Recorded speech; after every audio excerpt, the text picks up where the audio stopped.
Two men were arrested in connection with a traffic stop in Raleigh that ended in a high-speed crash and a state trooper shooting someone. 19-year-old Kevin Riley and 32-year-old Dedrick McVeigh are both accused of reckless endangerment, drug possession, and evading arrest. An affidavit says Tennessee Highway Patrol troopers assigned to the task force tried to pull them over, but they sped away before eventually being stopped near Raleigh-Millington Road. The TBI reported a trooper fired shots during the incident after a perceived threat. A search by the TBI also uncovered illegal drugs inside the car. A 17-year-old homicide suspect will now be prosecuted as an adult. The Shelby County District Attorney's Office says Jesse Martinez Jr.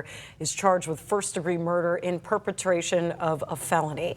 Now, Martinez was arrested in the death of 15-year-old Michael Aguilar. The DA's office says Aguilar was shot near North Graham Street in April of 2025. After the shooting, Aguilar reportedly drove himself to a fire station for help. He was then hospitalized and later died of his injuries. A new court date is set for the man accused of shooting and killing his ex-girlfriend and leading law enforcement on a multi-county chase back in 2024. Now, the trial date for Jackson Hopper is set for April 13th, 2026, pushing it back from an earlier February court date.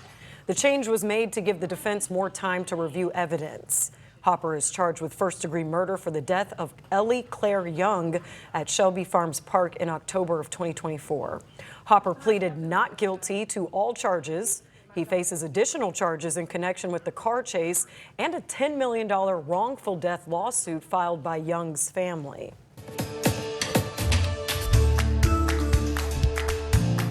Well, now to a closely watched meeting involving the Centers for Disease Control and Prevention vaccine panel deciding whether or not to keep a 30-year recommendation to vaccinate newborns for hepatitis B.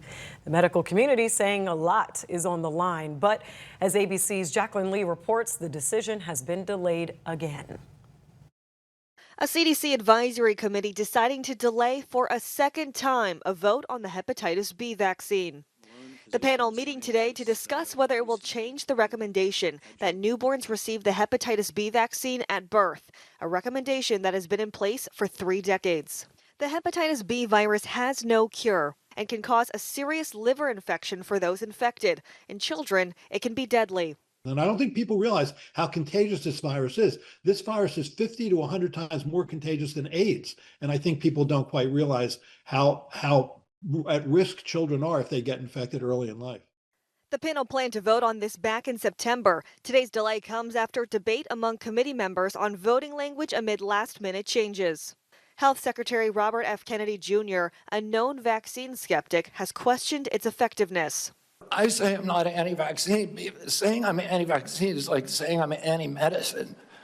Well, I'm pro-medicine, but I understand some medicines harm people. Some of them have risks.